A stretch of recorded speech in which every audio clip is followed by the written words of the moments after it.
Hello, everyone, and welcome to Star Wars Empire at War.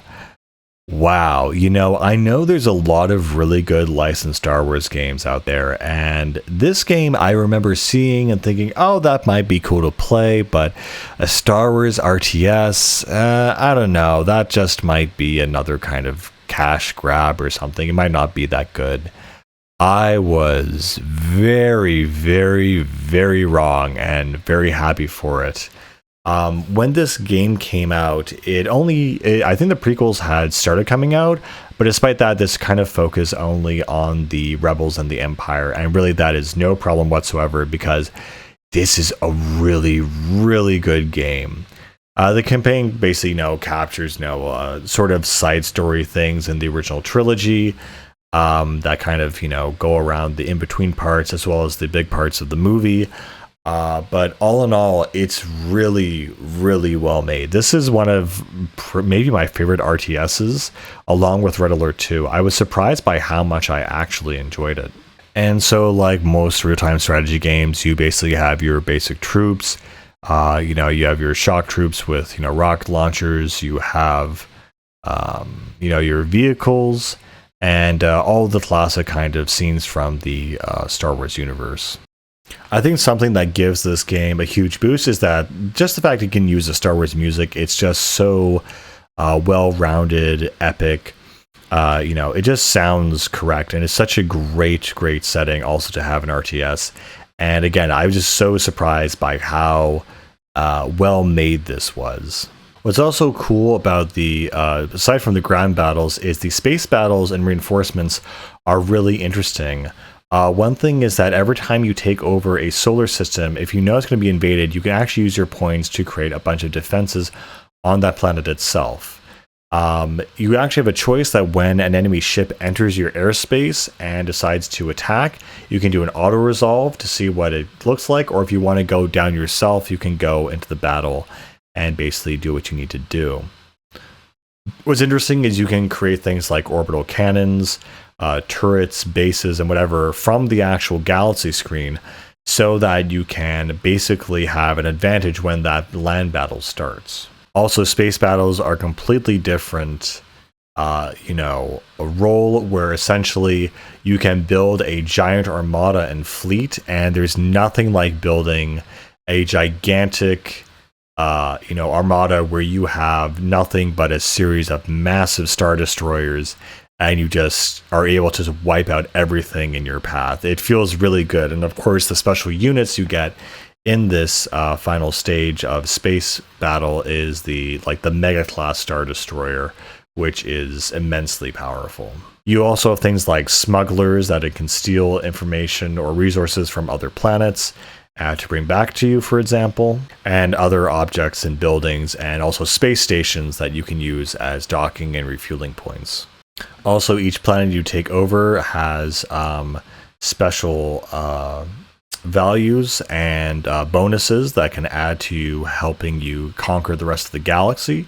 So it's very selective and beneficial to choose exactly what you take over and in order where. You can also build troops on the planet themselves and then put them on transport ships and move them along with destroyers along the path to different galaxies, or rather different planets, and attack and settle new rebel forces and bases.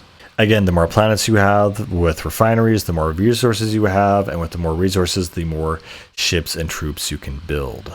What's very cool about the ship battles is that each destroyer can essentially scramble its own squad or fleet of ships, which will then in turn, attack and intercept other smaller ships. You can choose to deploy bombers if you're attacking a larger, space station or armada or assault carrier. Essentially, you have your frigates, which are smaller, more attack-oriented vehicles. You have giant healing class destroyer ships.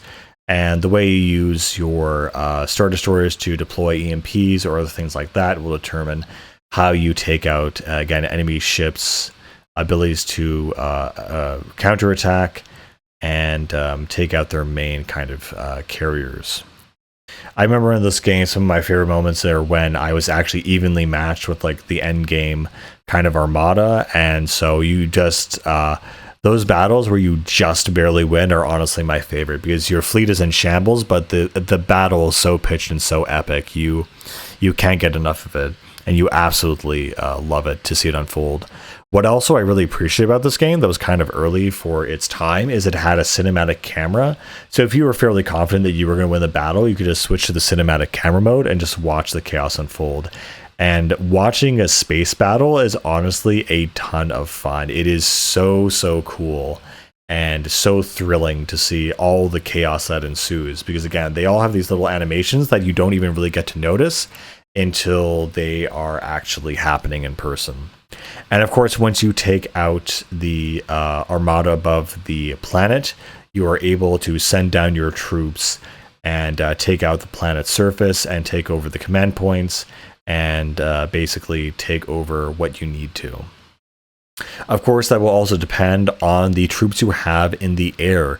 You can't just take over a planet and then take it over using your ships. You need to deploy troops on the ground and take out the ground forces as well. And so this will involve things like to bringing dozens of stormtroopers and tanks and everything you need, and that falls into resource management as well, because sometimes you need to be able to bring the destroyers and the troops at the same time in order to make it fully realize the potential of your attack. Again, the sound effects and sound design are amazing in this game. They really are top notch, and again, you really feel like you are the Empire or the rebels at war.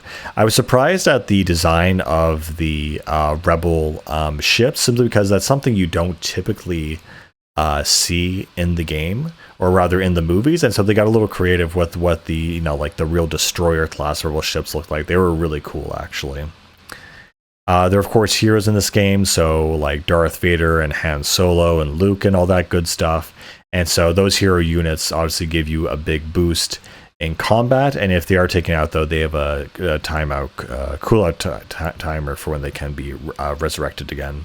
Probably my favorite classes are the ones where they are sort of the mobile ICBM platforms, where they don't have any really good defensive capabilities, but if they're in range of a lot of your troops, you are able to essentially just obliterate a base using a wide variety of rockets and missiles and stuff.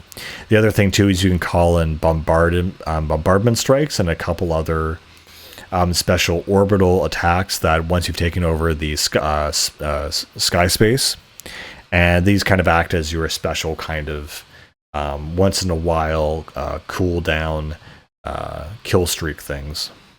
And again, the game feels very balanced. For every tank there is a rocket trooper. For every shield type a device, there is a assault tank. This is a really well made RTS. I had a lot of fun playing it, and the other thing I really appreciated, maybe a little bit dumb, is that it always showed on the unit selection of what they are weak against and what they are strong against, so you basically never forgot.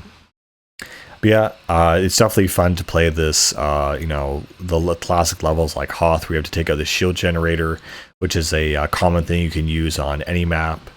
I love, summoning the bombing runs. It feels really great to take out the enemy base. I mean, this is like, classic old school good RTS stuff, and just in the Star Wars aesthetic and with the soundtrack and the specific sound effects, like, it is just a lot of fun. And the cinematic nature of the space battles and the ground battles really surprised me and blew me away, and the whole interface is really, really great and a lot of fun. And I also love managing my fleet and watching them go to other places and intercept things. It's just really, really cool and really fun. And I know I just had way more fun with this game than I thought. Anyway, with all that being said, guys, definitely check this up if you're RTS or Star Wars fan, because it is amazing. Anyway, guys, see ya.